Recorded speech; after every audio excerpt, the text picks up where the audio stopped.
নিশ্চয়কৈ ক'ব লাগিব যে ঐতিহাসিক জোনবিল মেলাৰ সমাগত আৰু বিহু পিছতে অনুষ্ঠিত হ'ব জোনবিল মেলাৰ আৰু মই বৰ্তমান উপস্থিত আছো জোনবিল মেলা বাকৰি প্ৰৱেশদ্বাৰৰ সন্মুখত আৰু মোৰ লগত উপস্থিত আছে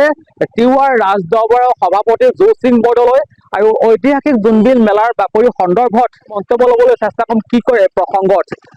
ঐতিহাসিক জোনবিল মেলা বাকৰিত লক্ষ লক্ষ মানুহ উপস্থিত হ'ব আৰু প্ৰথমতে আপুনি জোনবিল মেলা সন্দৰ্ভত কি ক'ব জোনবিল মেলা আজি 1400 শতিকাৰ পৰা জন্ম হৈছে আৰম্ভ হৈছে আৰু এই বছৰ জানুৱাৰী মাহৰ 22, 23, 24 তাৰিখে অনুষ্ঠিত হ'ব তিনিদিনীয়া কাৰ্যসূচীৰে মন্তব্য ল'ম উল্লেখ কৰিব লাগিব যে ইতিমধ্যে উল্লেখ কৰিছে যে কিমান তাৰিখৰ পৰা জোনবিল মেলা অনুষ্ঠিত হ'ব যি জোনবিল মেলা বাকৰিত পাহাৰৰ পৰা মামা মামীসকল আহি উপস্থিত হ'ব বিগত বছৰসমূহৰ দৰে এই বছৰো উপস্থিত হ'ব আহি উল্লেখ কৰিব লাগিব যে এই বছৰ কিমানখন গাঁৱৰ পৰা পাহাৰৰ পৰা মামা মামীসকল আহি উপস্থিত হ'ব জানিবৰ কাৰণে চেষ্টা কৰিম কি ক'ব এই প্ৰসংগত এই বছৰ কাৰ্বি আংলঙৰ পৰা স্পেচিয়েলি ৱেষ্ট কাৰ্বি আংলঙৰ পৰা 60খনমান গাঁও নামি আহিব আৰু তিৱা কাৰ্বি গাৰো 2খন নামি আহিব আৰু মেঘালয়ৰ পৰা খাচী আৰু গাৰো নামি আহিব 25খন গাঁও নামি আহিব এইবাৰ টোটেল কিমান মান আহিব আমাৰ ধাৰণা ইমানখিনি প্ৰত্যেকখন গাঁৱৰ পৰা আপোনাৰ 4খন 5খন গাড়ীৰ মোটামুটি আমাৰ এই 2খন মেঘালয় ষ্টেট আৰু কি কয় কাৰ্বি আংলং জিলাৰ পৰা প্ৰায় 30,000 মান মানুহ নামি আহিব আৰু মানে কি কয় আপোনাৰ প্লেইনছৰ যিখন চিৰা পিঠা শুকান মাছ লৈ আহিব সেই মিলাই হ'ব 50,000 মান মানুহ একবাৰ বিনিময় পথাত হ'বগৈ উল্লেখ কৰিছে যে পাহাৰৰ পৰা যিসকল মামা মামী নামি আহিব প্ৰায় 50,000তকৈ অধিক মামা মামী নামি আহিব বিশ্ব দৰবাৰত জিলিকি থকা জোনবিল মেলা প্ৰসংগত এটা কথা জানিবৰ কাৰণে আমি চেষ্টা কৰিম মুদ্ৰাৰ প্ৰচলন এদিনৰ কাৰণে বন্ধ হৈ পৰে কিয় বন্ধ হৈ পৰে এইটো আমাৰ পৰম্পৰা এটা নিয়ম আছে যে পাহাৰৰ পৰা তেখেতসকলে মেটমৰা সামগ্ৰীলৈ নামি আহিব পাহাৰত পালিত সামগ্ৰী লৈ পেলাই আৰু ইয়াতে চিৰা পিঠা শুকান মাছেদি আমাৰ বিশেষকৈ শুক্ৰবাৰ দিনটোত সম্পূৰ্ণৰূপে বিনিময় প্ৰথা আৰম্ভ হ'ব আৰু এই বিনিময় প্ৰথা চলি থকা সময়ত কোনো ধৰণৰ এই আধুনিক যুগৰ মুদ্ৰা প্ৰচলন নহয় আৰু কিয় এই বিনিময় প্ৰথাৰ লগত আমাৰ পাহাৰ ভৈয়ামৰ গভীৰ সম্পৰ্ক আছে আমাৰ নোৱান পূজা গোভা ৰাইজৰ নোৱান পূজাত একচুৱেলি আমাৰ পাহাৰৰ পৰা লৈ অহা গাছ টেঙাক আমি নোৱান পূজা আমি কৰো আৰু জোনবিলৰ আগতে জোনবিলৰ মাছৰ পৰা এতিয়াও কৰো আমাৰ গোভা ৰাইজৰ ঘৰত জোনবিলৰ ফুল মাছেৰে নোৱান পূজা কৰা হয়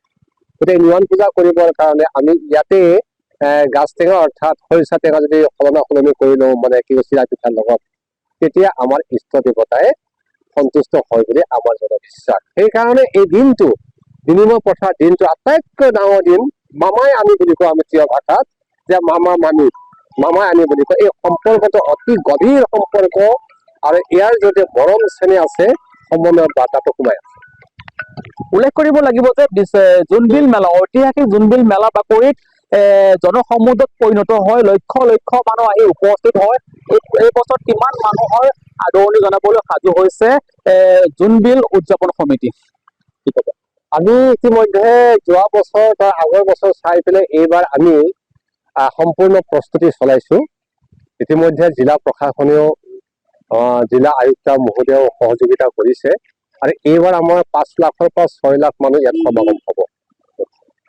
5 লাখৰ পৰা 6 লাখ মানুহৰ সমাগম হ'ব আৰু এটা কথা জানিবৰ কাৰণে চেষ্টা কৰিম যে জোনবিল মেলা বাকৰি আৰু দেওশাল মন্দিৰ জোনবিল মেলা বাকৰি আৰু দেওশাল মন্দিৰৰ কি সম্বন্ধ আছে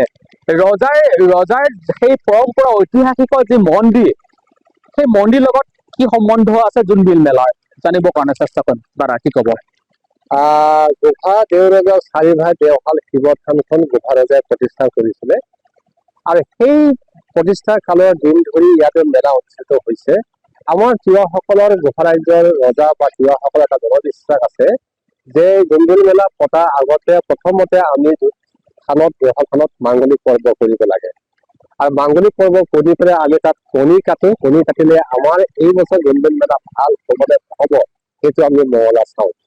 তাৰপিছতে আহি আৰু এটা বৃহৎ এটা আগতে গাভৰু আম বুলি আছিলে গাভৰু আম সেই গাভৰু আমতে হেনো আমাৰ ফা মহাদেৱে তাৰ পৰা উঠি পেলাই চাই থাকে যে দেওহা আশীৰ্বাদ জোনবিল এবাৰ সকলোৱে পৰিচালিত হৈছে নে নাই গতিকে এই কাৰণে আমাৰ যিহেতু গোভাৰজে প্ৰতিষ্ঠা কৰিছে জোনবিল মেলা আৰু গোভাৰজে প্ৰতিষ্ঠা কৰিছে দেওশাল শিৱ থান, ফা মহাদেৱ থান, আৰু চাৰিভাগ ফা মহাদেৱ হৈছে তিৱাসকলৰ